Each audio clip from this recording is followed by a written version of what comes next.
7 things narcissists do when you go no contact. Perhaps you're at the end of the relationship and you're searching, trying to understand what's happened, and all you keep hearing is about going no contact. So this is 7 things that the narcissist or the emotional abuser will do if you try to go no contact.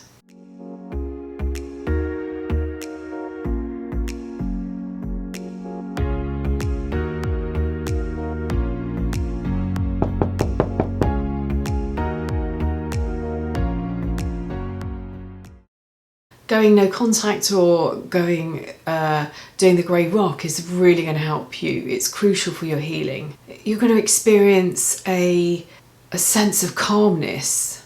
Have you ever been in a room and there's one person that's draining the energy, and as soon as they leave it's like a breath of fresh air? Everybody sighs. This is what it's like. This is what it's going to be like. So you've taken the step, or you're in a position that you've been discarded. The next step is going no contact. Now, this isn't something that they're going to like. In fact, they're probably going to push against it. This is about standing your ground. And when they make contact with you, it's going to trigger all those emotions again. You're going to be wanting to be back in that relationship.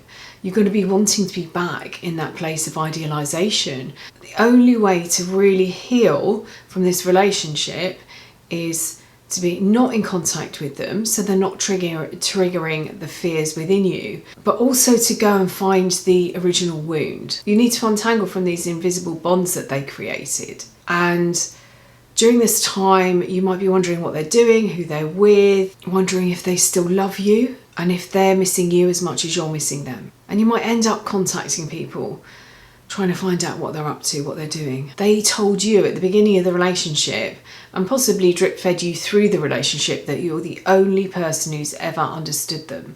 They told you how amazing you were. So none of this makes sense to you. And they bonded you to them, and you now have hormones raging around your body like a pubescent teenager. And there was this seesaw of emotions, this push and pull. So they pulled you into them, and they told you how amazing you were, that you were soulmates, that you were the only person that understood them. They gifted you, they spent money on you, or their time and attention, and then they pushed you away.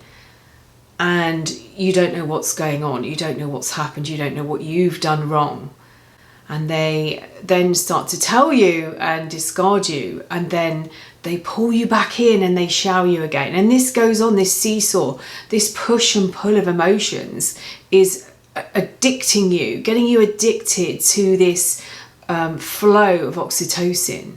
And if you're experiencing brain fog, this is done. Your brain, your body is such an amazing thing. It's done to protect you. It felt the trauma that was going on, and it closed down your brain. You may have days of clarity when you remember what it was like in that relationship. You remember their behaviour, and then you might drop down into that deep, dark hole, that place of excruciating pain. Remembering or believing that they loved you, that you were soulmates, that you were supposed to be together. You need to give yourself time, and that is going to be the greatest gift. A lot of people that come out of these relationships experience complex post-traumatic stress disorder, and that is a continuous stress that's on the body, traumatic situations on a regular basis where your body is not given enough time to recover. You're driving along the road and a car pulls out into your path, and you are able to brake, and you can see that you haven't hit each other, you can see that the danger is over. The adrenaline is released, and then your body calms down because it can make sense of what's going on. It can see that it was a near miss, and it can see that the danger has now passed. Complex post-traumatic stress is a series of events.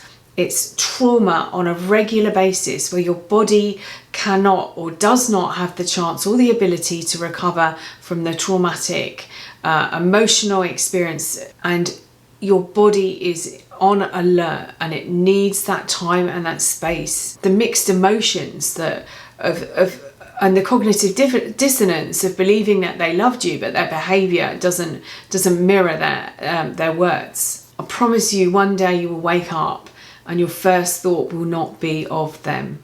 One of the tools that's going to help you so very much is going no contact or going grey rock. They are very, very insecure people, and they've got a part of them that's missing. They saw within you the bit that they wanted, the bit that was going to fill them up, and they took everything from you. And their biggest fear is abandonment, and yet that's what they've done. They've pushed you and your boundaries as far as they can go, as far as they can take you. There's nothing left of you. So you've got nothing more to give them, and they walk away. Believe me, nothing makes them more powerful than seeing you in pain. By going no contact, it's something they're going to fight against. They are not going to like it. And so these are the 7 things that they might do when you go no contact. Number 1, they delete you from social media. Or if they're very clever, they limit your access. So you still believe that you're friends, but you can't actually see anything. So they tell everyone that you're crazy, or that you're stalking them, and that they have to take this measure to protect themselves. And perhaps they do, perhaps you are stalking them. Perhaps you're trying, but this is from a place of understanding, or I hope it is, a place of trying to understand what happened. Nothing made sense. They told you one thing and did another. They minimised your beliefs, they minimised any emotions you had, any thoughts you had. They minimised your feelings. They told you things that made you question, what was going on, and questioned your reality. And this was done to protect them. They will not take responsibility for anything. This is the crazy making, the mind fuckery that goes on, or that has been going on through the relationship and continues after the relationship. And this is why it's so important that you take the step and you block them. You go no contact, you block emails, telephone calls. If you can't do that, if you've got children, that is really hard, and I do understand that. I've been in that position. See if you can find someone to mediate. See if you can, don't respond to anything straight away. If you see a message come in on your phone or an email, pick your phone up and take it to another room and leave it there. Rationally read what's being sent to you, and then decide whether you need to respond. Number 2, they might contact you for random things. They like to think that you're still hooked up to them, and they like to believe that they can contact you at any time. However, should you try to do the same, they won't be available. They are trying to hook you back in. They're trying to hook you back in, and not because they want a relationship with you. This is purely to confirm how much power and control they still have in your life. They're playing with your feelings, and they want to know how invested you are still in this relationship.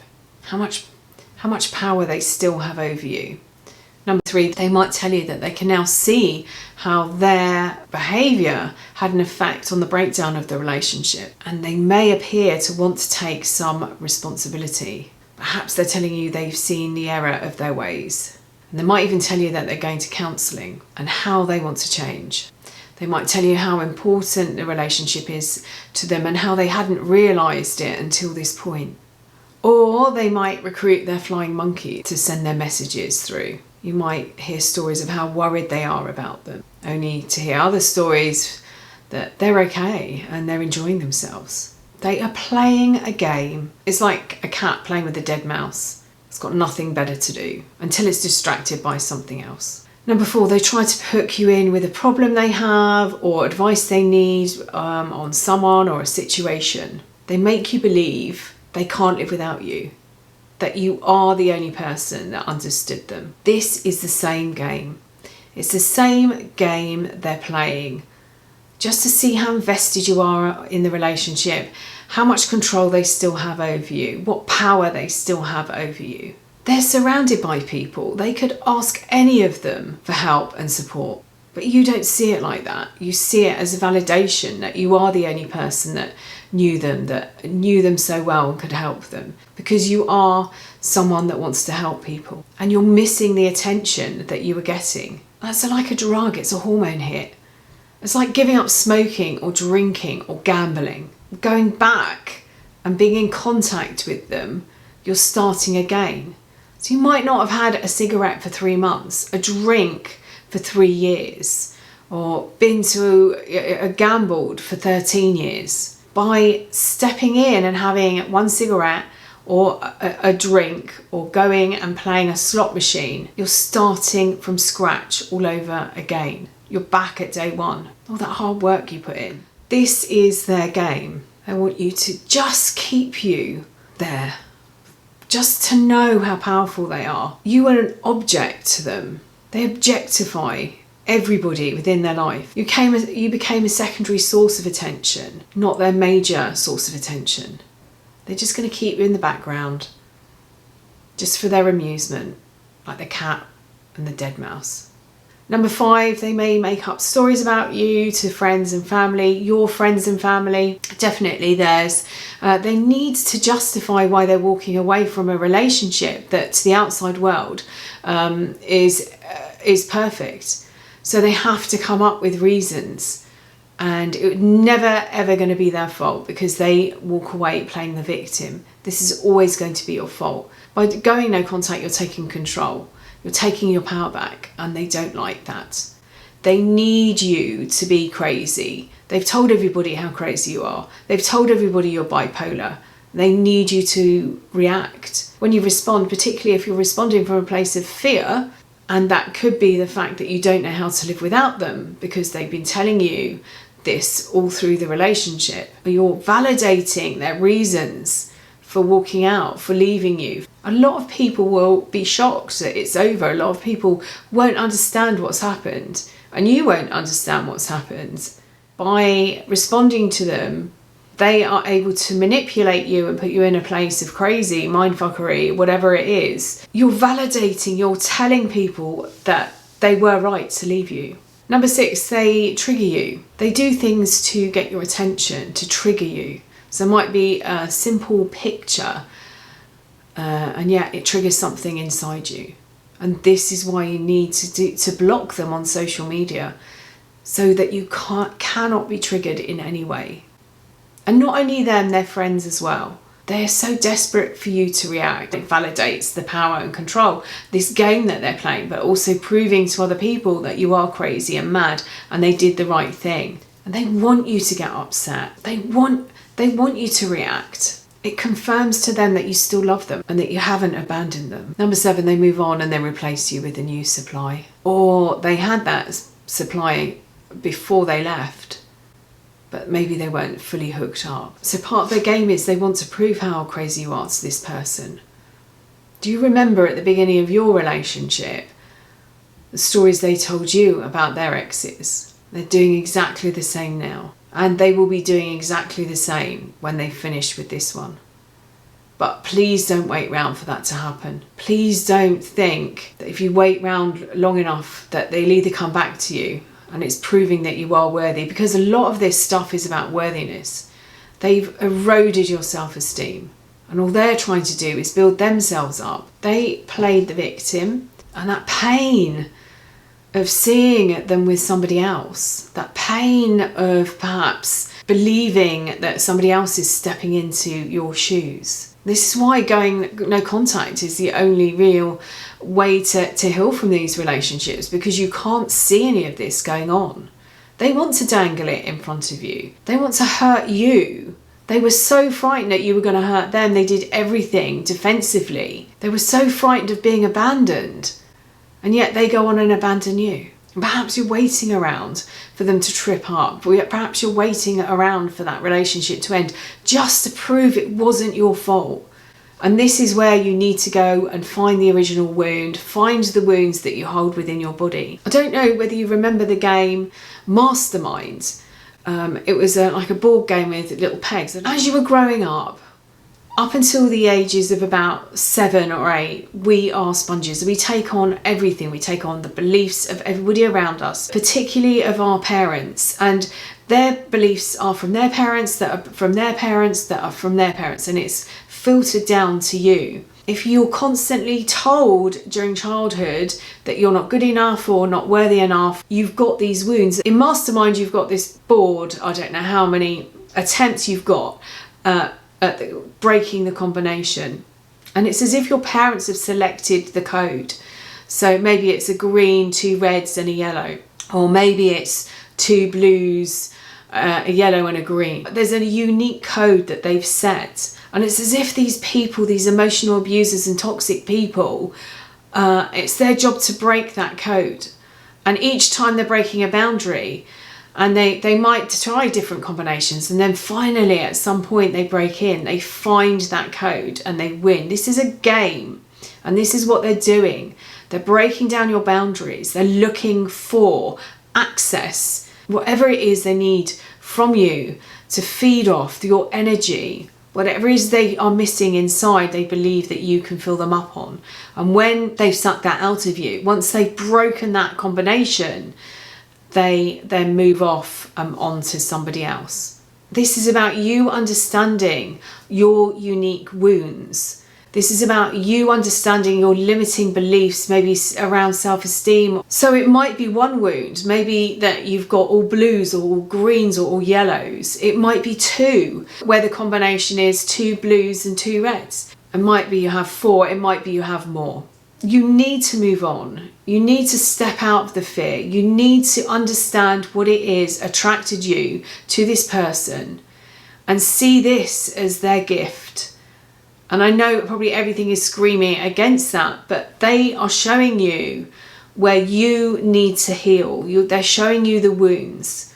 They are never going to recognize that within themselves, ever. They will never see their own limitations. They will never see their own woundings.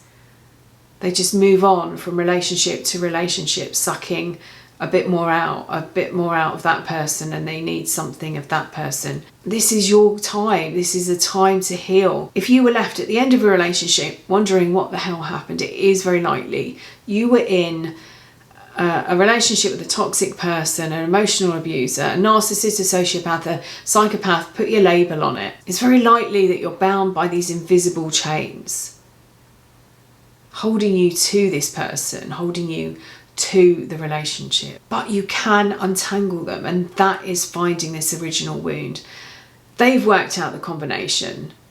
They've exposed you. Every part of you is broken open. It's cracked open. Understanding what happened and why. Reprogramming yourself to understand or realise this wasn't your fault. But taking responsibility for the bits that were.